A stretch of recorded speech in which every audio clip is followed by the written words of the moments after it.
Greetings from Atlantic Council Studios in Marrakesh.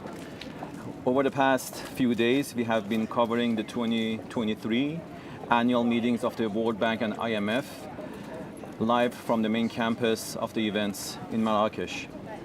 We have been and will continue to conduct interviews with finance ministers and central bank governors from around the world to gain deeper insights on their economies, the global economy, and also on Bretton Woods institutions. We are also launching 4 major reports on various topics, ranging from impacts of geopolitics on the role of IMF and the World Bank, improving IMF global surveillance, representations of Global South in Bretton Woods institutions, and also the role of Africa in revitalizing global growth. All of these events and publications are part of our Bretton Woods 2.0 project at the Geoeconomic Center, which produces new ideas and visions on reforms of Bretton Woods institutions. As part of the project, we have 7 Bretton Woods Fellows. These young, bright academics and professionals are conducting research on topics related to Bretton Woods reforms, and we have 2 of those fellows here with us in Marrakesh. To my immediate right is Sienna Nordquist. She's a PhD student in social and political science with Bocconi University, an affiliate of the Bocconi Lab for European Studies. And Joël Christophe is a PhD researcher in economics at European University Institute and the director of a nonprofit Effective Thesis. Welcome to our studios and welcome to Marrakesh. Thank you. Thanks for having us. Thank you. Let me start the conversation by quoting UN Secretary General Antonio Guterres, speaking at Nelson Mandela Foundation on July 18th, 2020, where he said, and I quote, "Africa has been a double victim. First, as a target of colonial project. Second, African countries are underrepresented in international institutions that were created after Second World War, before most of them had won independence. The nations that came on top more than 7 decades ago, have refused to contemplate the reforms needed to change power relations in international institutions. Composition and voting rights in United Nations Security Council and the boards of the Bretton Woods systems are a case in point. Inequality starts at the top in global institutions. Addressing inequality must start by reforming them." So to put some numbers to put the UN Secretary General's references in perspective, here are some numbers. As the research shows, that G7 economies have 15 times more voting power than low-income economies do. Basically, a resident living in G7 economies has 15 times more representation in Bretton Woods institutions than a resident of low-income economies. So Sienna, I know that you've been doing research on inequality in Bretton Woods institutions. So considering the fact that World Bank and IMF are financial institutions and their member states are contributors and shareholders of these institutions, what are some of the challenges in making these institutions more democratic and more equitable in representing the voice of their members, as UN Secretary General has referred to? Sure. Thanks so much for the question. So I think it's important to understand that almost all of the issues surrounding voice and representation in the IMF and the World Bank go back to the issue of the vote shares and the quota shares. So there are problems beyond these 2 issues. It's not just fundamentally who votes and how they vote on the executive board, which makes the final decisions and determines the aid packages, the long-term development assistance, etc. There are other issues as well in terms of transparency in decision making, which countries are supported more than others, what's prioritized, is climate a part of the mission or not, and these are obviously ongoing discussions, but it really comes back to the vote shares and the quota shares.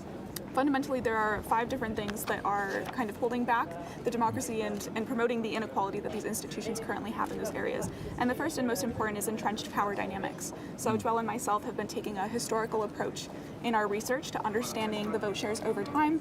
So in our final report, once it's released on the Atlantic Council webpage, people will be able to see this graphic that shows over time how vote shares have diverged for the top 10 countries currently represented in the institutions, as well as by the income group classifications. And what we found is that for high income countries, so these are countries like the G7 and the United States, obviously, Their vote shares have been slightly declining over time. They still remain dominant within these institutions. Low-income countries have made some very small but steady gains over time.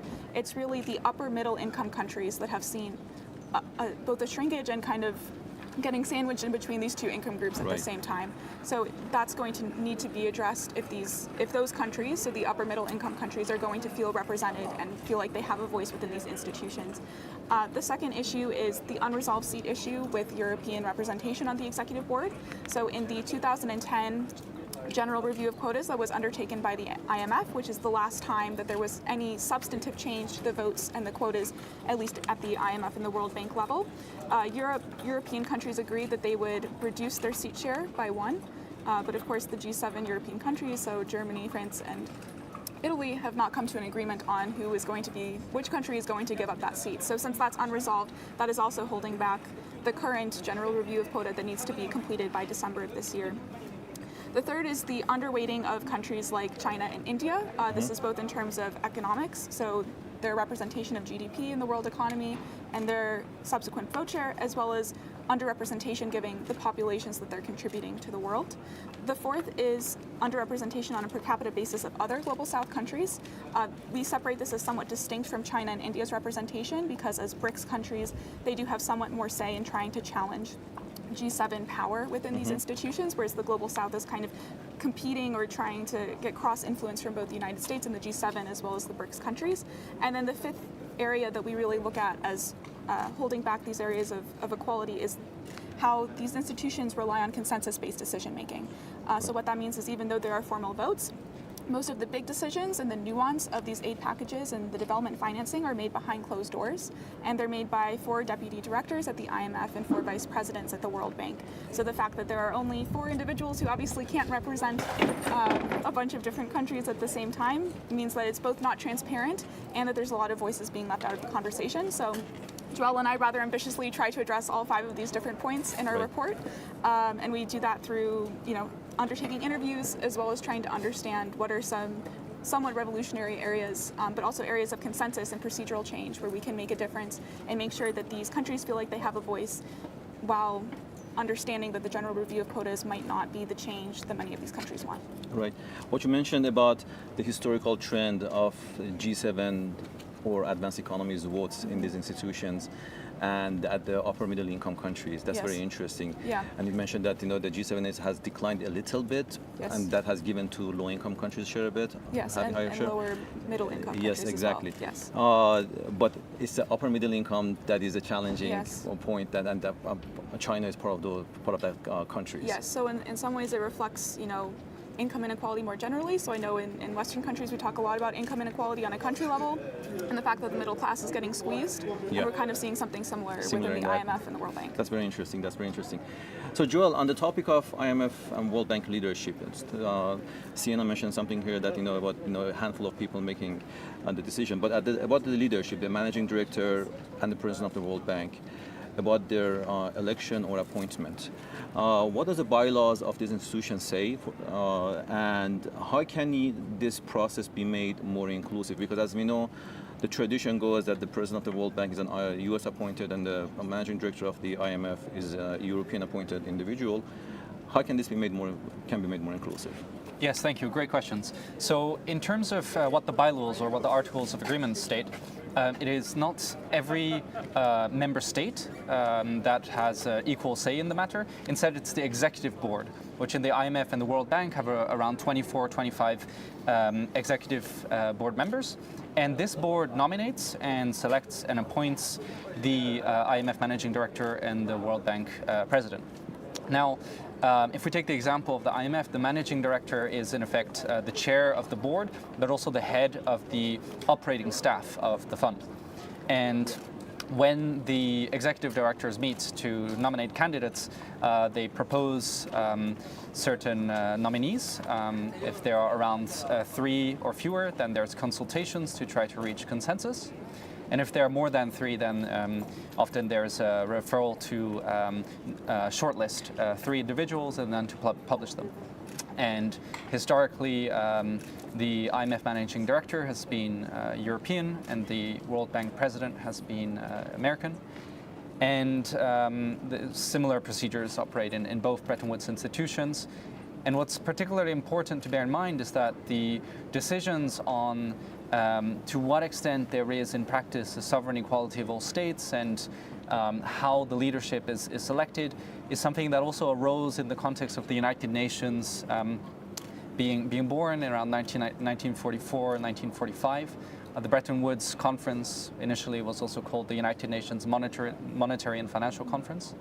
And so at the time, there were not 190 plus member states as we have now.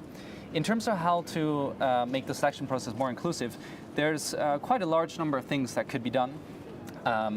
None of them is a silver bullet, but one of them begins with selection transparency. So ensuring that, for instance, the criteria that's used to evaluate the candidates is disclosed, and that there is a merit-based selection process, as opposed to, for instance, selecting individuals that might align more with the interests of some members, but might not have the same merits. Another question concerns the electorate. So as it stands, it's the 25 member executive board and not the board of the governors, for instance, that is all states, or even one could consider an expert committee helping in both the nomination process and the selection process. So this could be one way to promote inclusiveness. Besides this, there's a couple other things that could be helpful. For instance, broadening the candidate pool in terms of not just allowing, but actively encouraging nominations from all member countries, and other aspects such as focusing on the representation of low-income countries in particular, engaging other stakeholders in the system, whether this be civil society, private and non-state, that will be affected by the Bretton Woods institutions, and ensuring that where there's a challenge in passing procedures to be more inclusive, we still consider incremental progress as opposed to no progress. Right.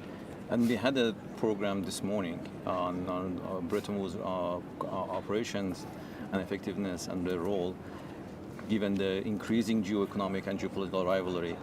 It would develop the proposals that you're mentioning right now. That would be very challenging, given the geopolitics of the whole environment, and it's becoming more and more.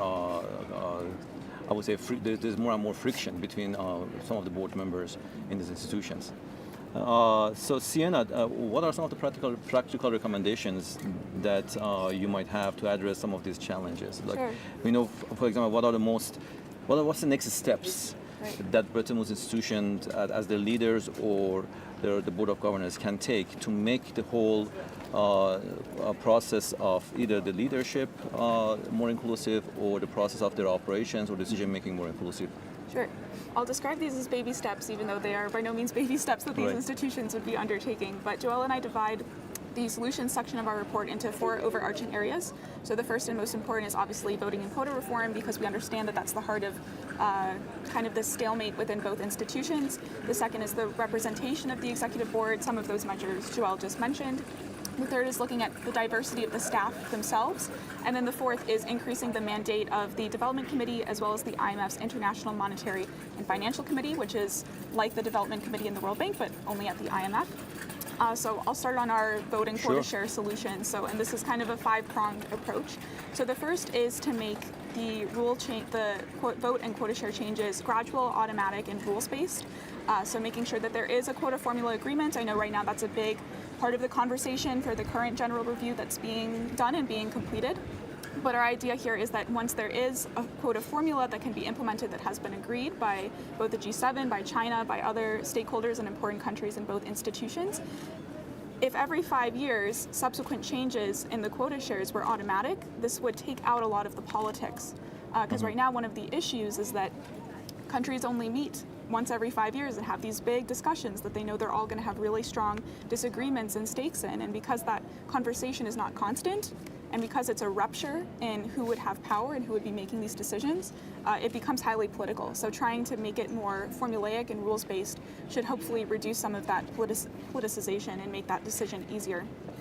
The second thing we propose are different concessions that China could potentially offer to the US and to the G7 in order to increase its vote share. We know right now that both the US and other G7 and European officials are saying that they're not going to allow China to increase its vote shares. China has been very clear that they need to have a vote share increase if they're going to sign off on this change. So we propose some potential concessions, such as offering better loan agreements to Belt and Road Initiative partners, making the renminbi flexible, or accepting high-income country status so that China is not able to take as much funding from other countries from these institutions itself. The third is that we propose weighted voting on specific issues. So right now there's obviously the consensus decision-making would still stay in place for both the IMF and the World Bank, but our idea here is that there are certain issues like climate change that are most important for these institutions to both address and to address quickly.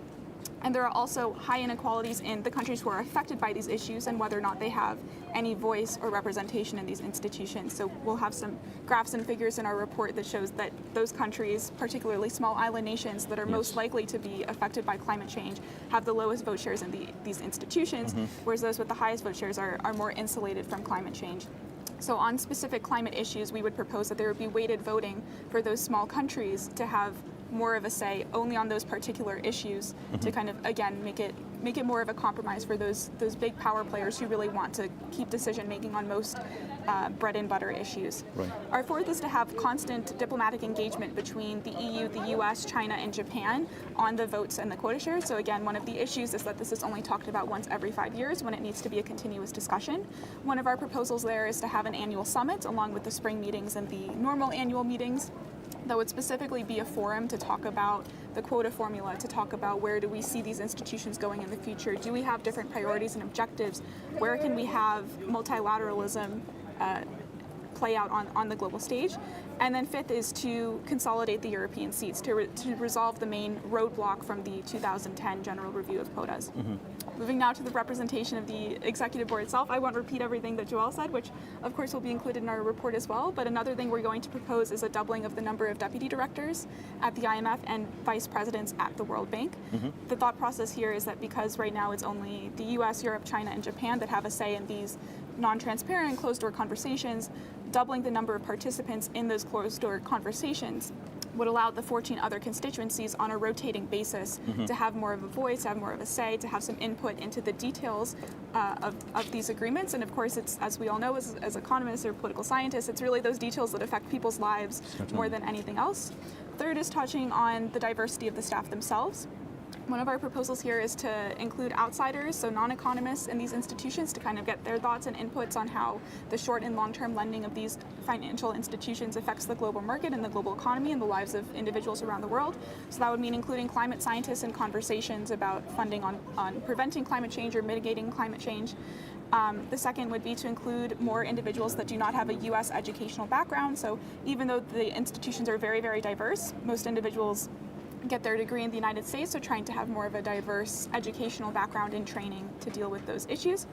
And last but not least, we want to increase the mandate of the Development Committee at the World Bank and the IMFC at the IMF. So these are somewhat more informal but still structural and instrumental areas of both institutions that focus on development issues. They provide a lot of representation for the Global South, so 11 out of their 25 current members are from developing countries. So they do have about half of the voice or half of the say in these committees.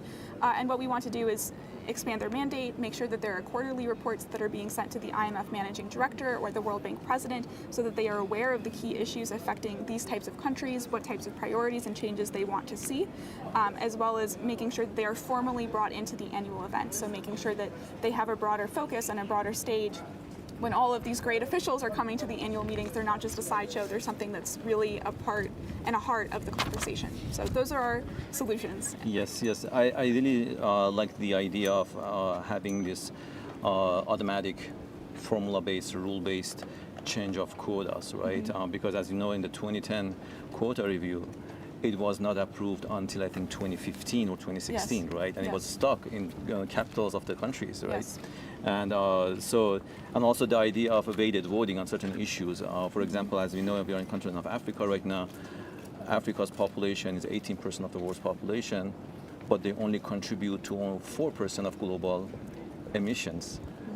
On the other hand, they are taking on the largest share of the cost of climate change because of their dependence on agricultural economy. So this is a very long list, right? It's very long list, and they're very ambitious. But what would be the low-hanging fruit? It's Joel that we can say we can achieve, X, Y, and Z in a matter of 1 or 2 or 3 years down the road, and take the baby steps until we get to these major reforms. Sure. So there's different levels at which some form of progress could be made, and it doesn't all come down to who's the director or how much voting rights does a particular member state have. Some of them are more in terms of the process. For instance, the commitment to increase the transparency and accountability, not just in the operations, but also in the decision making. There's also aspects, for instance, engaging stakeholders, particularly from lower-income countries, actively understanding their concerns, promoting the local ownership, and tailoring policies to the contexts that might differ to the context that many are familiar with in terms of their backgrounds. Leveraging country offices is one aspect as well, where the World Bank, for instance, has presence in many different places, and that gives a lot of potential to leverage the understandings of the context. And some other aspects that would be particularly fruitful in the longer run, but are nonetheless low-hanging to some extent, are, for instance, the technical assistance and capacity building in low-income countries, the training, the workshops, and the promotion of economic capabilities of different kinds. There's also some other aspects that tie into addressing the concerns of the Global South. These include continuing to assess the extent to which concessional lending and grants can be promoted, and to respond in that manner to the needs and to ensure that there's accessibility for low-income countries. And some of the efforts that have already been made as they relate to, for instance, the concerns of Global South countries regarding fiscal and debt distress. So these are some aspects that don't all go back directly to the vote distribution, but could still help to move the needle and hopefully get us to a better place in the years ahead than things have been in the past few years. So I'm going to ask both of you regarding if you were to choose 3 from the long list that you have mentioned right now, right? It's kind of tough, right? Yeah. Because all of them have to come together as a package, as a complementing package, right? Mm-hmm. Which one of these 3 proposals that you have mentioned, all of them from the long list, would you recommend to IMF and World Bank boards and directors and presidents? Okay, I'm going to take a bit of a cop-out answer and say Sure, that of course. what I would focus on are the areas that public administration scholars would call the procedural regime of the international organization. So the minute details of how these countries meet, how these boards get developed, how decision-making is made, especially since these are consensus-based organizations. So what I would focus on is the areas of our solutions where we talk about having countries have continuous conversations. So making sure, again, that this isn't just a conversation that's had once every 5 years, it's something continuous. Mm-hmm. That there are civil servants being devoted to the IMF and the World Bank that are working on these issues full-time, not just every 6 months when there's the spring meetings in DC or the annual meetings in DC or abroad. So focusing on those the minutia of how these institutions make decisions, making sure that it's a constant conversation and that they're able to have diplomatic engagement throughout the time when they're trying to make these reforms. How about you? I would echo much of what Sienna said. I think a lot of it begins with communication.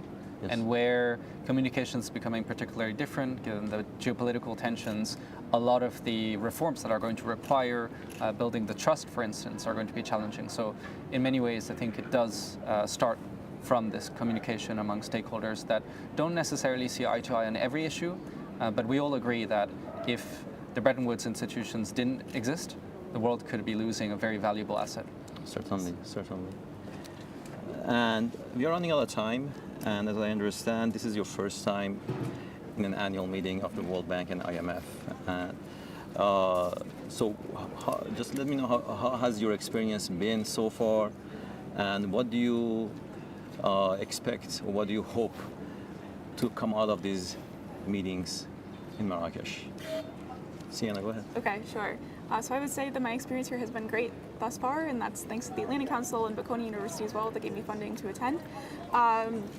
I think that the highlight for me was the fact that the two of us got to have kind of a practice presentation like this with the IMF Youth Fellows a few days ago. So these are a lot of young individuals, many of whom are from South America or Africa, working in other multilateral development banks that are not the IMF or the World Bank. And I think hearing their enthusiasm for these reform ideas, their pushback, areas where they disagreed, and showed that they had thought about these issues and the ways in which these institutions could be made more inclusive, and that they themselves could one day have a voice in them, I think really inspired me and made me feel like, okay, all of our hard work is not for naught. This is something that can change and can really make a difference. What I would hope for is that there's a continuing conversation about how countries and the IMF and World Bank staff themselves see multilateralism, and a firm commitment to have a real resolution in this next round of the general review of quotas, because that really needs to happen. It's an issue of legitimacy at this point if once again there's no firm conclusion and change in the vote shares, since it's been about 13 years since there was the last one.